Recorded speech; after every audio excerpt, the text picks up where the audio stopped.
So, as you can see, I tried to record this live, and unfortunately, the microphone I had plugged in did not work. So, I started off by saying, "Hi, YouTube. Thank you so much for watching my channel." As you know by the title, we're talking about microblading, and a fellow YouTuber is actually letting me do her eyebrows. Her name is Red Ginger Vegan. You can check out her vegan channel um, on Red Ginger Vegan. And she's really pretty, so I'm thankful that she's allowing me to put her picture up on YouTube. And this is supposed to be a step-by-step guide for anyone who's interested in doing it or getting it done, actually. It kind of an introduction to microblading and what it's about and what the process is like, just so you can have an idea. And so some people are really scared or intimidated by it, and I just wanted to do this so that way you can have your questions answered. And that way, if you're intimidated or you aren't really sure what it's about, or you've seen microblading gone wrong, this can kind of show you what the process is like, and not just go from the microblading perspective and actually go through the process step by step and enlighten you.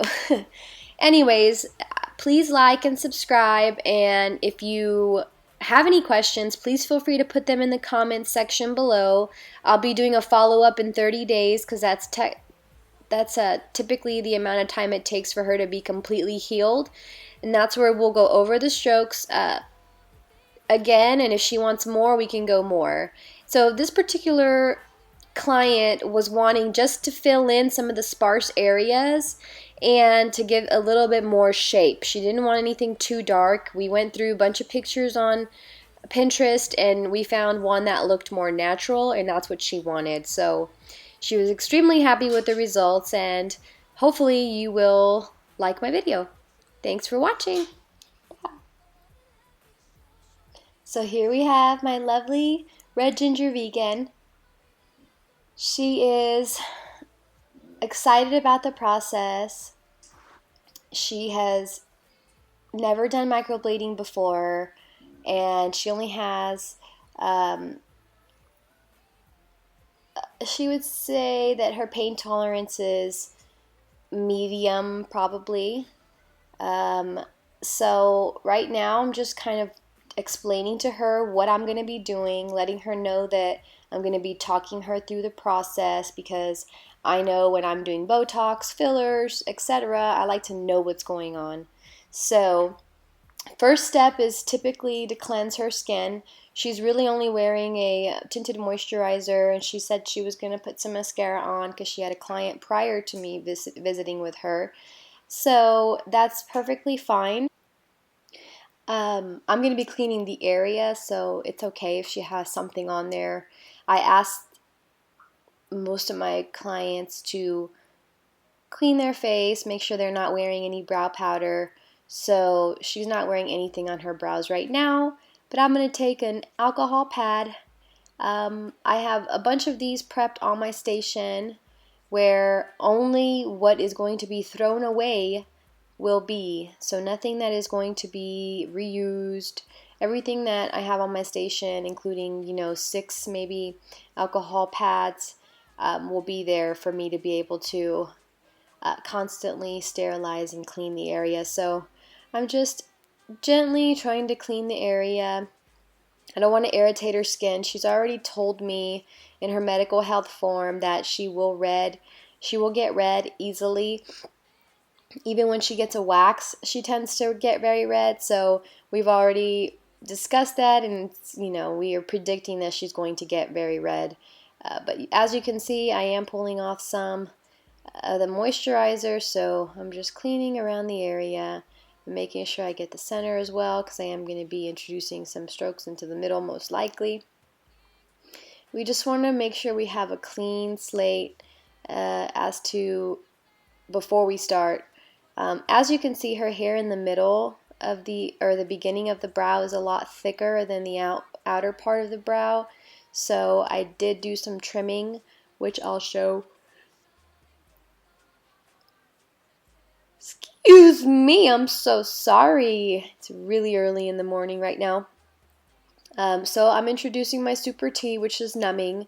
And super tea has 3 different types of numbing in it. It's got lidocaine, tetracaine, and benzocaine.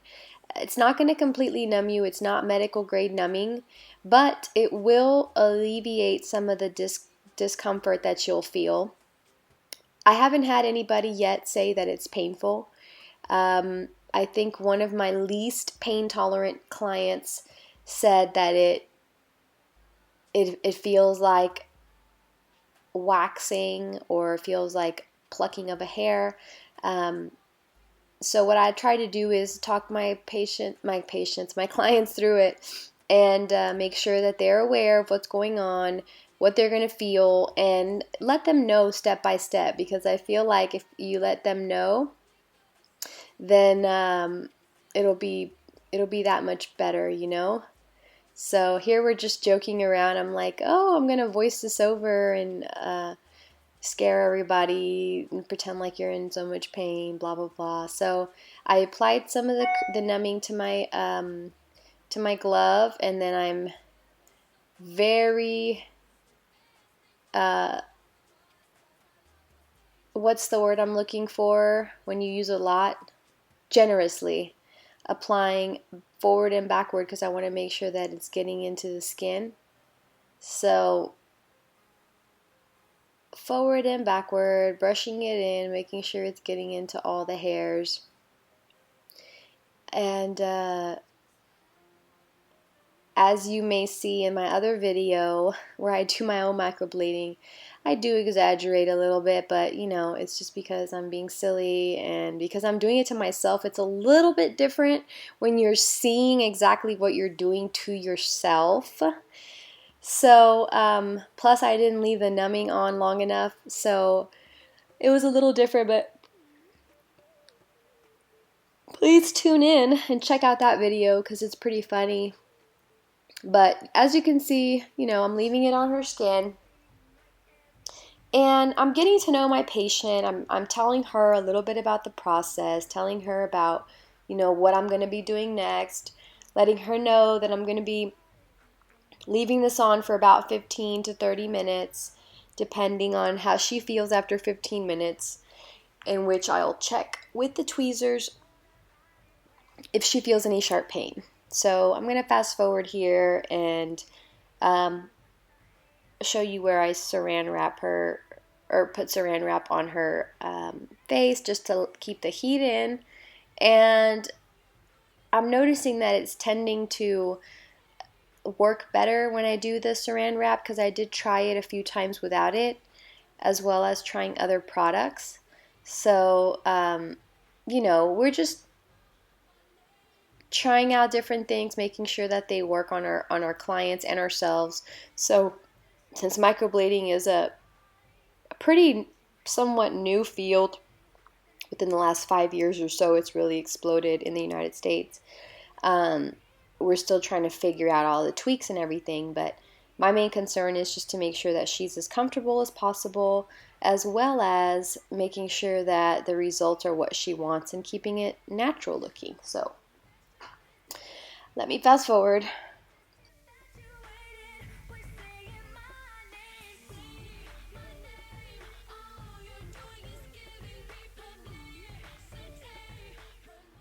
So here I'm introducing my saran wrap. I pre-cut some pieces so I don't have to be worried about cutting at the same exact moment. So now what I'm doing is I have them pre-cut, and I put them in a Ziploc with all my other tools. And I'm changing my gloves, washing my hands before I begin the next step. Even though I'm not introducing any dirt or bacteria into anything open, I try to wash my hands as much as I can and change my gloves as often as possible. So she's going to wait, and then we begin. All right, we are back. So what you see here is my setup before I actually start the blading process. What I do is, once I'm actually doing the blading, I put everything away that's not going to be thrown in the trash. It needs to go somewhere else. So this right here, this paper, I can't remember the name of it, that will get folded up and thrown away in the trash all together with everything. Here is my sharps container. That's where my sharps go after I am done.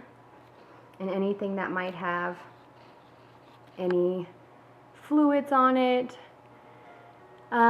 We have, as you can see, I sharpened my pencil.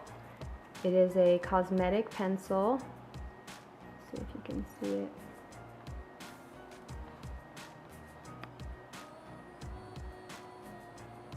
So I want to get the thinnest line possible because I'm going to be drawing her eyebrows or the intended shape. And so the thicker it is, the thicker the brows will be. So I have my measuring tool. I have the holder for my blade. I have my blade, alcohol swabs or alcohol prep pads, my ink, my pigment. I have a little hair trimmer because sometimes you have to trim the hairs.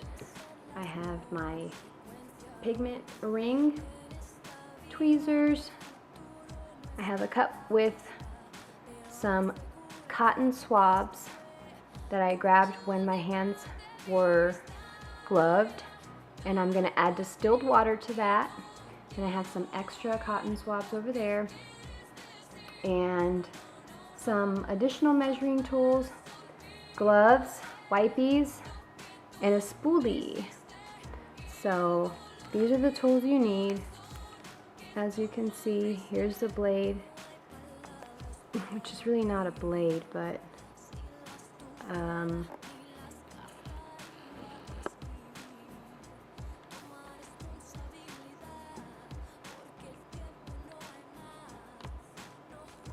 it's a bunch of little tiny needles.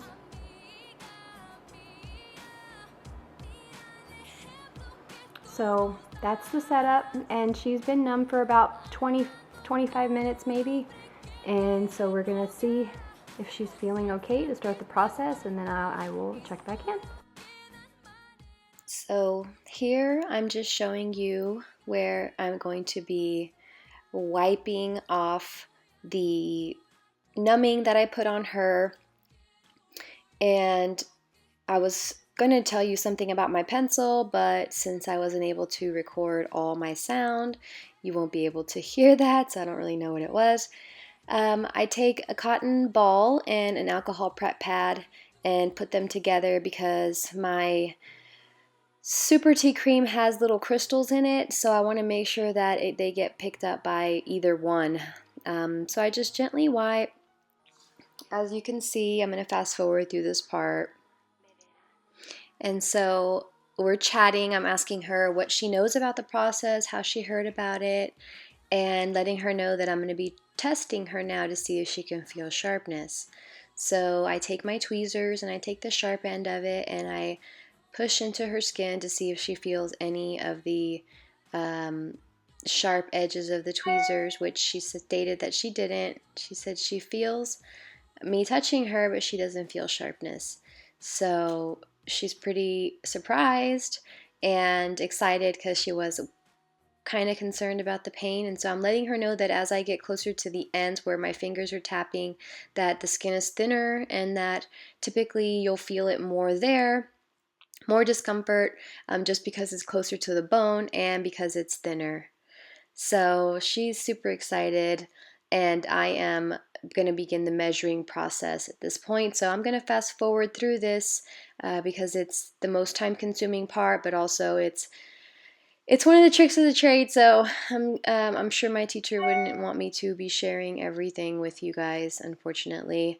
Maybe one day I'll have my own school or work in partnership with her, and then I'll be able to share that with you guys on a more educational level. But Obviously, you start with the first line, and I'm going to fast forward now so you guys can kind of see the fast version, but also the final result. So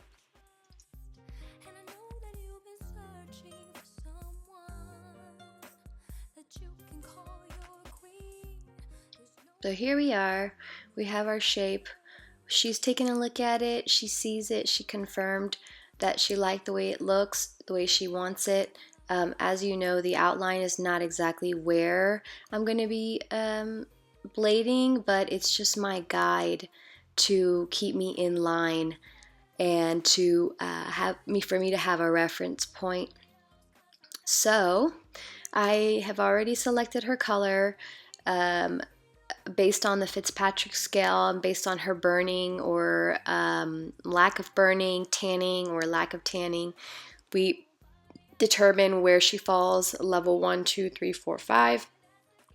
And then she has a reddish auburn mahogany hair color, and she wants it to somewhat be in line with that. So I use my Baltic Brows pigment, who I know and trust and have very good experiences with and very good retention rate with, and explain to her that we're going to be starting. And typically this is the part where people are the most nervous. You can see she's swallowing a lot more here, and because they don't know what to expect. And so I feel like the more I tell people, here I'm showing you the color, but the more I tell people what I'm doing and when I'm going to start and letting them know I'm going at their pace, it makes them feel more comfortable, and then it's not such a bad procedure as they might expect it to be, or painful procedure as they might think it is. So you know, if you go to someone and they're not talking to you and telling you what they're doing, unless, and especially if it's your first time, then you may want to rethink it. And it's never too late to tell them to stop and go with someone who's going to make you feel comfortable, because you're spending money on this process and you should be knowing exactly what's going on. So I'm showing here the blade, even though my camera, oh people, it's a Nikon, it won't focus. So you can see the color, it's like a caramel color, and it's got some dark toffee in it. And I'm just analyzing my workspace, and I'm dipping my blade into the ink pigment, sorry people, and I try to not get as much pigment as I try not to oversaturate my work area with pigment, because I don't want to make a mess. I want to really clearly see what I'm doing. So I let her know that I'm going to be stretching her skin, and that I'm going to be beginning with one stroke, and then I'm going to let her tell me how she feels, if she's hurting, if she wants me to take it slower, and go from there. So I'm letting her know, okay, I'm going to stretch your skin now. Keep your eyes closed, please. And I'm going to go ahead and start with one stroke and be able to gauge it. And also I'm letting her know that if she feels my hand wiggling, it's just because I'm trying not to get pigment on her, because I don't like making a mess in my work area. So I start with my first stroke, and she's like, it feels like plucking an eyebrow. Plucking an eyebrow, it's good. So I don't know if that sounded like her at all. So I moved her little hair over and then did another one and asked her, how is it? She's like, yeah, it's okay. It's not the best, but it's good. So I go ahead and go in between that middle space, and I'm checking on her. She said it's fine. I told her that I'll keep checking, making sure she's okay, and that she's a trooper. And I don't know what I said to make her laugh, but it was something funny. And so I'm trying to read her lips, but I don't know what I'm saying.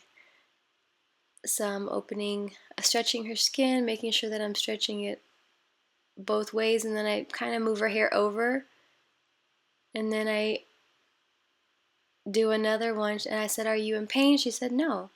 And then I think I asked her from on a scale of 1 to 10, and she said three or four maybe. It doesn't really bother me so much. So everybody has their own pain threshold, and so we start, and you can see I'm not making a huge mess. And I told her I was gonna voice this part over and go like, "Ow, help me." Oh, and she was also noting that how I told her there was going to be this strange sound. So now she says, now I know what sound you're talking about. And that if she had headphones on, it would be even worse. But it's really not that bad. So I'm going to fast forward. Oh, forgive me, people. Yesterday I had 3 sessions, and it is really early. So I'm sorry if I keep yawning. It's not because I'm bored of my own video, I promise. Okay, so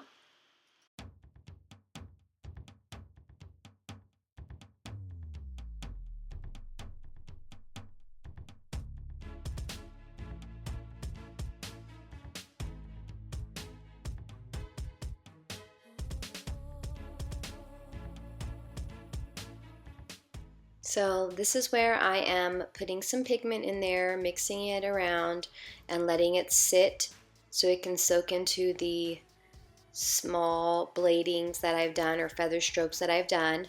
So I'm just allowing it to sit there while I work on the other side.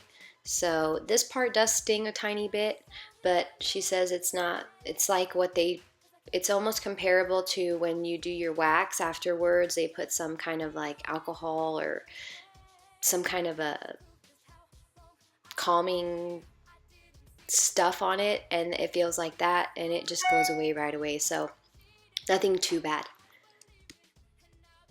So we're back. Here you can see that I've wiped off the pigment from that side that I did earlier, and once I finished with the opposite side, I went ahead and wiped her down with some distilled water, gently with a cotton swab, and now I'm just kind of moving the hairs over so you can somewhat see. I wish my camera was closer, but you know, I'm just using my stuff that I have right now, nothing special. No. I'm so happy. I'm gonna have to keep that one in there. That won't be voiceover.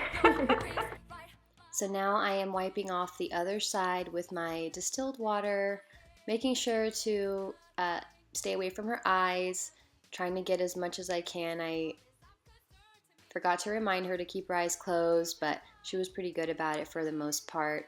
I think maybe because we were talking and she was asking me questions, people have a tendency to open their eyes. So now I've gone over it twice and taking a Q-tip and just making sure that everything looks good. If I need to fill in any spots, I'll do that at this time and then go over them again. Sometimes you see more once you've cleaned the spaces up, but she's pretty happy. We've gone to the restroom, or we're going to go to the restroom or to a mirror so she can confirm that's the shape she likes, that she doesn't want more. A lot of my clients tend to be more on the less is more side, so I will do less the first pass, so that way if we need to add more we can, because you can't take away if you do too much. So I rather, you know, spend a little more time with them, but, you know, make them happy ultimately in the long run. So she's really happy. She likes her brows, and I think I go in and do a couple more strokes, but then after that, we're good to go.